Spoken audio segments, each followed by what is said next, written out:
After a little rest during the 2-hour flight from peninsular Malaysia, we arrive in Kuching on the island of Borneo. Once a mysterious colonial kingdom ruled by a white Raja, present-day Kuching is both laid-back and thrilling, a typically Malaysian mix of old and vibrantly new. Yeah, I'm ready to go someplace where I have no idea where I'm going. For me, the city's a quick stopover on the way upriver, deep into the heart of the country, to hang with the Iban. A nourishing breakfast is always a good idea before the serious exertion of traveling rough, and Kuching is famous for one of the most delicious, spicy morning treats, the weapons-grade plutonium of breakfast. We're going for laksa. And my jungle guide, David, has got the place to eat. Chun hui. This is breakfast. Breakfast the champions Kuching-style. Champions indeed. Behold, laksa. Where'd this dish come from? I mean, It originates from here. This is 100% born and bred. Yeah. Is this a countrywide breakfast phenomena, or? No, this is specific to Kuching. I mean, Kuching is its capital of laksa, yeah, for sure. It starts off benignly enough, with a generous serving of bihun noodles. But what comes next takes this dish to a whole new level. Laksa gravy. To call it soup would be insufficient. A spicy, fabulous, hearty hell broth of coconut milk, curry, Sarawak hot chili peppers. Together, it's a liquid whose flavors combine to create a scorchingly hot yet delicious assault on the senses. It's a masterpiece of pain and pleasure. It's quite a kickstart. An ultra-spicy breakfast. I hope the plumbing's good in the jungle. It comes with a chili paste on the side. This is egg? Yeah. Fish egg. All right. Fried egg, coconut milk, shrimp, and heat. All your basic food groups. This is a wake-up. It is. The idea of 2 eggs over easy with bacon just doesn't do it for me anymore. It hurts so good. Yeah, it hurts so good. Man. Just about ready to leave, David tells me more about the Iban and Iban culture. As it turns out, journeys of discovery are something they've been doing for centuries. Now, if you were explaining to me the concept of Bajala. It's a defined way of life that encourages exploration, travel, the journey. Iban guys, when you come of age, you're expected to make those journeys. go away, learn something, get something, acquire something, and come back. And this ideal still persists. You know, so I need to move. Speaking of which, I think we better make a move. We got a boat to catch. My own journey continues. The jungle is calling. Let's do it.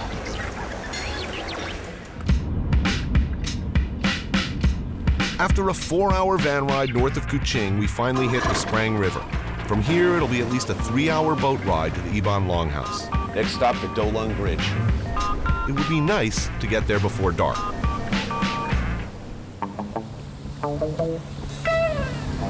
Should have brought the cocoa butter. I love this part of making television. I love the idea of the Iban Bajela, and maybe my own journey. Milking a television career so I can go to cool places is not too far from their custom.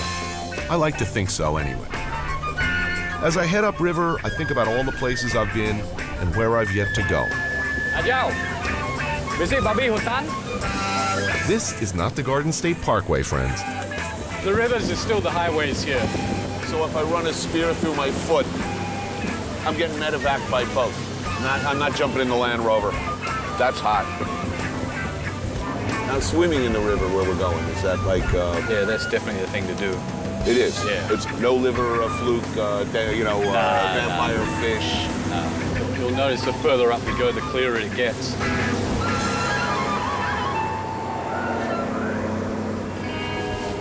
What I am noticing is that the further upriver we go, the more introspective I feel. I wonder if the hard-working producers of No Reservations are having similarly deep thoughts. Street Gang 1, this is Blue Team 1. What's your message? Those kids develop quite a thirst. Estimated time of beer arrival is 20 minutes. That will be a warm beer served with river ice. There will, however, be cold Mountain Dew and Fresca. Copy that, copy that.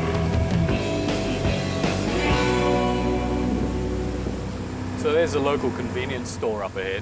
Sort of very basic items, you know, just the bare necessities, cigarettes, rubber, beer. Cigarettes, rubber, and beer. Oh yeah, reminds me of high school. Cold beer? Any possibility of cold beer? What do you think? No. Warm beer. Well, it won't be the first time. Come on, man, the beer's getting cold. Margarita, Stella. Cheers, man. Cheers. 89 thirst-quenching degrees. Well, of course, I'm planning on shaving my head as soon as I get up there. I've got kind of Marlon Brando and Apocalypse Now look. I thought it would be appropriate. Got to bulk up for the part, too. You gotta sweat a bit more. Yeah. Why can't I stop making Apocalypse Now references? I know this is Malaysia and not Vietnam, but I just can't help it. Let's grab a couple more cold ones for the road. It's impolite not to have a gift in hand for your hosts, and nothing says thanks for having us like 3 cases of warm beer.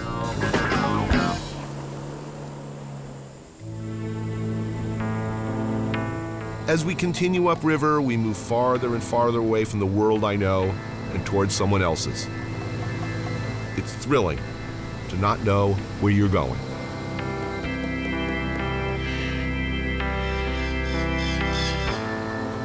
As the jungle's enveloped in darkness, I hear our destination growing close.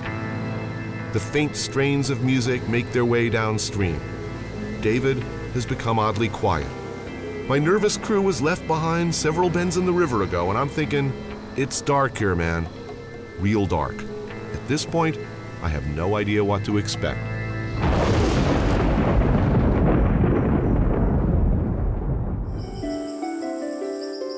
With the sunrise, I see where my journey's taken me, in Iban village deep in the Borneo jungle. The Iban live in longhouses like this one, along streams and riverbanks. This particular longhouse village is comprised of 30 families who live in separate apartments joined by a long common area that spans the length of the structure. I'm about as far from New York City as I've ever been, and I'm loving it. Hey, the rooster crow. That's been my alarm clock. It's the kind of place I could get used to.